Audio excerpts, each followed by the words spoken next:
चलिए 5.2 का question number second first पूरा फिल इन द ब्लैंक्स है, रिक्त स्थान है।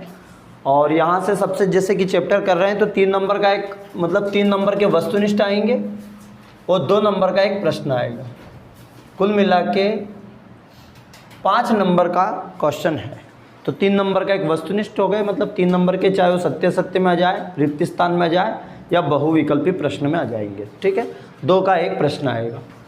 तो यहाँ पे क्वेश्चन है 10, 7, 4 का 30वां पद क्या है। दूसरे मतलब ये बहुविकल्पी भी है, चाहे 2 नंबर में भी आ सकता है ऐसा कैसे, या 1 नंबर का भी आ जाएगा। अब यहाँ बोला देखिए जैसे अपन करते जा रहे हैं 10, 7, 4 और ऐसे अपन यदि घटाते जाएं तो 30वें नंबर पर क्या आएगा, इसका मतलब ये है। तो इसलिए अपन ने कल फार्मूले भी किए। ठीक है, फार्मूले क्यों जरूरी है, क्योंकि इससे हम डायरेक्टली पहुंच जाएंगे 30वां पद क्या है। ठीक है, ओके डन। और नहीं तो हम निकालते चलेंगे 10 पहला नंबर, फिर 7, फिर 4, फिर 3 का मतलब फिर 1, फिर माइनस, ऐसे चलते ही जाएंगे। वो तो ऐसा 30वां पद क्या होगा, क्वेश्चन ये बोल रहा है। ठीक, तो यहाँ सबसे पहले प्रथम पद a बराबर तो आ गया 10, ये प्रथम पद होता है 10।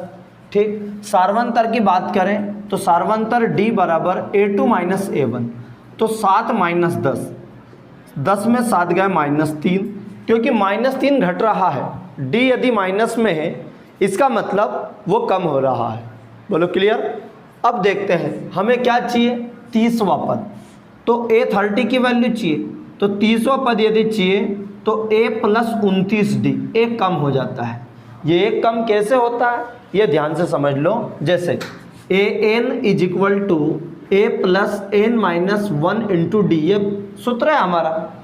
an अंतिम पद, a प्रथम पद, n पदों की संख्या, d सार्वंतर। ठीक, अब an मतलब हमें 30वां पद मतलब आखिरी का ही तो पद है ये, मतलब क्या चाहिए a और ये 30वां पद a 30, फिर आया a प्लस n का मान 30 है। n का मान कितना, क्योंकि 30वें नंबर का 30 में से 1 गया तो 29d, इसलिए ये जो फार्मूला बना हम सीधे लिख रहे हैं a 30 a प्लस 29d। 28वां पद पूछे तो a प्लस 27d, 10वां पूछे तो a प्लस 9d, 100वां पूछे तो a प्लस 99d, ऐसे मतलब एक कम हो जाएगा आपका। बोलो क्लियर है ना। अब भैया यहाँ पर मान रख दो, a का जो मान है वो 10 है, प्लस 29 इंटू डी का जो मान है वो -3। बोलो क्लियर, इतना आया। यहाँ पे चलते 10, ये प्लस माइनस जो भी है माइनस हो जाएगा, तो 29 × 87, किस 29 × 87, तो अपन 3 नाम 27 का 7 हासिल 2, 3 दूनी 6, 2 8, 87 में से 10 गया, जो भी बचा माइनस का बचेगा क्योंकि माइनस की संख्या बड़ी है, तो क्या बच गया -77। और ये आंसर 4 ऑप्शन आपको दिए हैं, देखिएगा आपको दिए 97, 77, -77, 87, तो सी इसका राइट आंसर है। पर क्वेश्चन के लिए तो आपको ऐसे ही करना पड़ेगा। अब यहाँ 1 नंबर का आता तो भी उसके लिए इतने हल करना पड़ेगा आपको, क्योंकि हल करके तो देखना पड़ेगा। और 2 नंबर में आए तो भी इतना कर, तो 1 नंबर और 2 नंबर के लिए बराबर मेहनत लगती है। ठीक है, तो ये विशेष ध्यान रखें। अगला क्वेश्चन नंबर 2 दिया है आपको। क्वेश्चन नंबर 2 दिया है, एक एपी दी गई है और आपको दिया है -3 -1/2 2 का 11वां पद पूछा है, 11वां पद। बोलो क्लियर। अब भाई देखिए 11वें नंबर पे कौन आएगा ये पूछ रहा है। तो प्रथम पद a बराबर -3। बोलो क्लियर। हमें d चाहिए, तो d की वैल्यू क्या हो चुकी, a2 माइनस a1 -1/2 और माइनस कौन सा, ये वाला 3, ये माइनस सूत्र में है। सार्वंतर निकालने का सूत्र होता है a2 माइनस a1, तो a2 माइनस a1 है तो माइनस माइनस हो जाएगा यहाँ प्लस। बोलो क्लियर। -1/2 माइनस माइनस हो जाएगा प्लस का 3, एलसीएम ले लिया हमने 2, ये -1 और 2 × 6, 6 में से 1 गया तो 5/2, ये डी का मान हो गया। बोलो क्लियर। मतलब 5/2 का मतलब ढाई बढ़ रहा है, देखिएगा 3 -1/2 के बाद सीधा 2 आया, बढ़ता हुआ है ना, तो डी का मान प्लस में आएगा। बोलो क्लियर। अब हमें क्या चाहिए भैया, 11वां पद, 11वें नंबर पे क्या आएगा, तो a11 का सूत्र बन जाएगा a प्लस 10d। बोलो क्लियर, एक कम हो गया। अब देखो भैया a की वैल्यू -3 प्लस 10 गुणित d का मान 5/2। ओके, कितने आया, क्लियर। अब यहाँ देखिए 2 5 10, 5 बार कट गया, इसको आगे हल कर देते हैं तो आया -3 प्लस 5 25, 25 में से 3 गया तो 22 बचा, और वो भी काय का, प्लस का। बोलो क्लियर, क्योंकि प्लस की संख्या बड़ी है। तो यहाँ पे देखिए 11वें नंबर पे जो आएगा वो 22 आएगा। बोलो क्लियर। ये 2 वस्तुनिष्ठ आपको दिए गए थे। क्वेश्चन नंबर 3 पर चलते हैं। क्वेश्चन नंबर 3 में आपको दिया रिक्त स्थान और बॉकेट, जो आपको जो बॉक्स दिए गए हैं और उनको फिल करना है। ये क्वेश्चन भी आ गया तो लगभग चीज़ें आपको समझ में आने लगेगी। अब यहाँ पर देखो 2 के बाद सीधा 26 है। यहाँ पर क्या लिखें कि इनका अंतर समान आ जाए, क्योंकि समांतर श्रेणी में है। ये उनने क्लियर कर दिया है कि ये जो दिए गए बॉक्स है ये समांतर श्रेणी में है, लेकिन यहाँ पर ऐसा कुछ लिखें कि इनका अंतर इक्विवेलेंट आए। बोलो क्लियर, अर्थात बराबर आए। तो अब इसको डायरेक्टली कैसे करेंगे, देखो भाई, एक तो तरीका डायरेक्ट कि 26 और 2 को जोड़ दो तो 28, 28 को 2 से भाग लगा दो, 14 आ गया, क्योंकि इनका अंतर यदि बराबर है तो एक इक्विवेलेंट आ जाएगी वैल्यू। अब देखो 14 और 2 का अंतर कितना आया, देखो डिस्टेंस इनका 12 है। देखो 14 में से 2 गए तो 12, और 26 में से 14 गए तो भी 12। जैसे कि 2 4 6 और ये गायब कर दें तो ये कैसे आया, देखिए 6 और 2 को जोड़ दो, 6 और 2 8, और उसमें 2 का भाग लगा दो तो 2 चुक 8, अर्थात कितना आ गया, 4। बोलो क्लियर। यहाँ ये कब के लिए, जिनका अंतर समान हो, जैसे 7 को 7, 7 2 14 और 7 21 बराबर है ये। तो इन 2 को जोड़ो, देखिएगा 21 और 7 कितने हो चुके, 28, और इसमें 2 का भाग लगा दो आप तो कितना आ गया, 14। बोलो क्लियर। तो जब भी 3 श्रेणी हो, बीच वाला निकालना हो तो उनको सीधा एवरेज निकाल दिया करते हैं। बोलो क्लियर। तो 26 और 2 28 में 2 का भाग लगा दो, 14 आ गया। क्लियर। अब यहाँ बात आती है दूसरे नंबर पे, ये थोड़ा टफ है। यहाँ पर आपको पहला ही पद नहीं दिया है, दूसरा दिया है और आपको चौथा दे दिया है। मतलब A1 नहीं दिया है, A2 दिया है, A3 और ये A4। अब आपको यहाँ पर A2 की वैल्यू दी है, तो यहाँ पर देखिएगा A2 बराबर दिया गया है आपको, A2 की जो वैल्यू दी है वो आपको कितनी दी है, A2 की 13 दी है। तो A2 बराबर हम कितना लिख देंगे, 13। बोलो क्लियर। A2 की वैल्यू कितनी लिख दी अपन ने, 13। अब A2 की जो वैल्यू है, इसका जो सूत्र होता है वो क्या होता है, A plus D is equal to 13। बोलो यही होता है कि सर A2 रहता था, A plus D is equal to 13, तो A प्लस डी की वैल्यू 13। अब ना तो A की है सर ना D की, कोई दिक्कत नहीं, इसको नंबर दे देंगे अपन इक्वेशन नंबर 1। आगे कौन सा मान दिया है, चौथा मान। चौथा मान दिया है कि A4 बराबर आपको दिया है 3। देखो A4 की वैल्यू कितनी दी है, 3। A4 का सूत्र है A plus 3D is equal to 3, क्योंकि A4 का मतलब 1 कम हो जाता है, A प्लस 3D। यहाँ पर इक्वेशन नंबर 2 हो गया भैया। अब ये पहली इक्वेशन, ये दूसरी इक्वेशन, पहली इक्वेशन और इसको अपन विलोपन से हल करते हैं, जो आपने चैप्टर नंबर 3 में किया।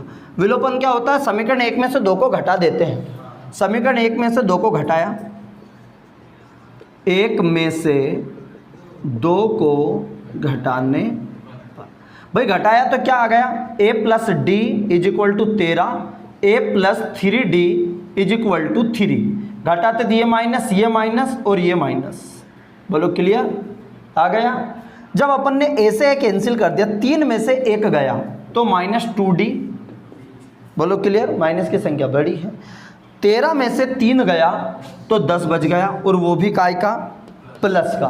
काय का है, अब ये माइनस का है तो D की वैल्यू 10 बटे -2, 2 5 10, और D की वैल्यू आ चुकी -5।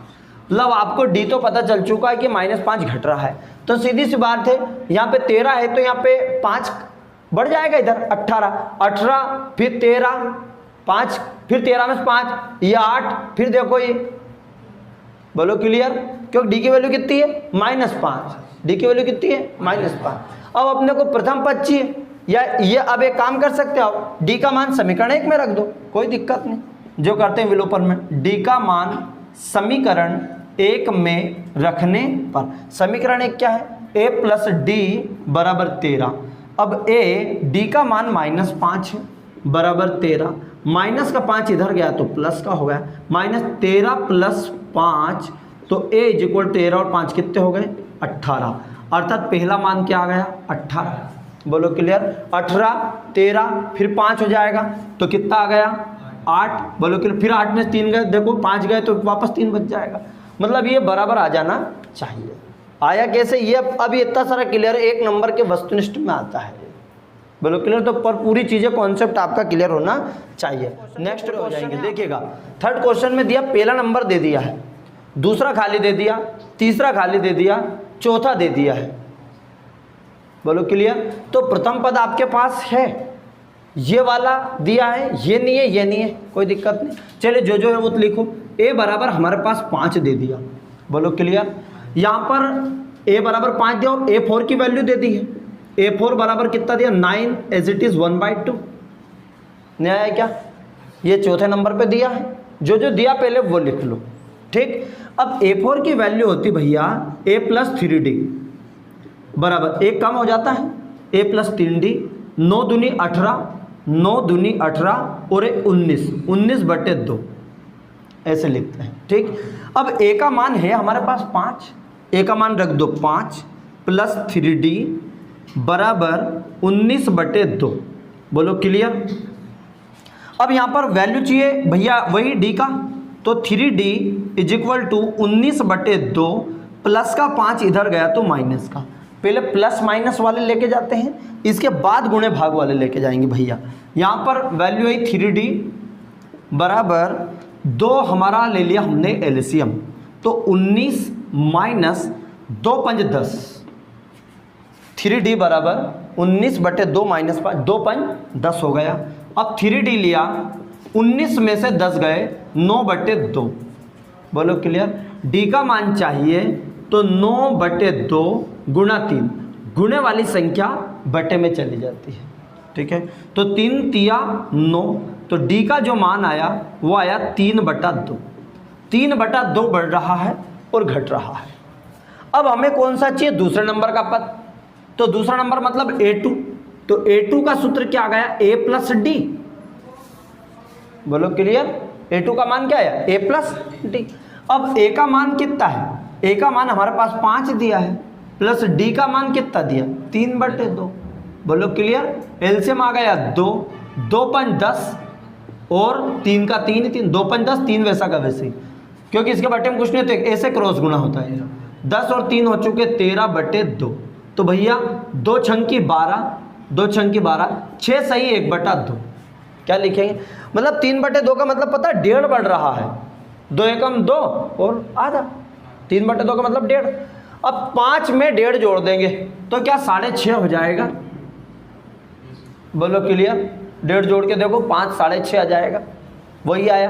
अब 6.5 में 1.5 जोड़ दो, तो 6.5 में 1.5 जोड़ा, एक तो आधा जोड़ दिया 7, और एक कितना हो गया 8, 8 में फिर 1.5 जोड़ो 9.5। बोलो क्लियर आया। चलिए आगे बढ़ते हैं, इसी तरीके से आपको और भी क्वेश्चन दिए। चौथा जो दिया है, देखो चौथे में जो आपको दिया गया है, a की वैल्यू क्या दी है -4, एक मान दिया है, बस एक मान आ गया तो बाकी d हमारे पास निकल जाएगा। एक मान और दिया है 1 2 3 4 5 6 जी। अगला मतलब दिया है a6, a6 की वैल्यू दी आपको 6। a6 का सूत्र होता है भैया a + 5d बराबर 6। बोलो क्लियर, a6 की वैल्यू क्या होती है, देखो a + 5d बराबर 6। अब a का मान दिया गया है -4 + 5d बराबर 6। 5d ये 6, माइनस का 4 इधर गया तो प्लस का हो गया। ठीक है, अब 5d 6 4 हो गया 10, 5 दूनी 10, d का मान आया 2, अर्थात d बढ़ रहा है, प्लस का 2 आया मतलब बढ़ रहा है। देखो अब -4 2 बढ़ा तो क्या गया -2। ठीक है, फिर -2, फिर 2 बढ़ा कितना आया 0, फिर कितना गया 2, फिर कितना आया 4, फिर 6 आ गया समानांतर। बोलो क्लियर, नहीं भी आए तो d का मान आ गया ना, 2 का मान चाहिए था अपने को, तो 2 का मान a2 बराबर a + d। a का मान कितना है -4 और d का मान कितना आया +2, -4 में से प्लस का 2 गया तो माइनस का 2, ये आ गया -2। इसी तरीके से A3, A4, A5 डायरेक्ट भी निकाल सकते हैं। बोलो क्लियर है। अब एक क्वेश्चन मैं आपको दे रहा हूं, वो आपको करना है। देखिएगा A2 की वैल्यू दी है और ये वाला दिया है, ये पहले वाला दूसरे वाला जैसा होगा। चलिए थोड़ा सा इक्वेशन बता देता हूं। पहला नहीं दिया, A2 दिया है, A2 की वैल्यू दी है 38। A2 मतलब A प्लस डी बराबर 38, या समीकरण नंबर 1 दे देना। बोलो क्लियर। दूसरा है आपका 1 2 3 4 5 6। बोलो क्लियर। देखो बराबर थे 1 2 3 4 5 6। A6 की वैल्यू दी है आपको -22। A6 मतलब A प्लस 5D की वैल्यू -22, समीकरण नंबर 2 आ जाएगा। समीकरण 1 में से 2 को घटा देंगे तो A से A कैंसिल हो जाएगा। 4D भी ये जुड़ जाएगा, D का मान आ जाएगा। D का मान जो आएगा समीकरण 1 पर रखना, 1 आ जाएगा। तो प्रथम पद आ गया, A से पूरे निकलते जाएंगे। बोलो क्लियर है, नोट करो।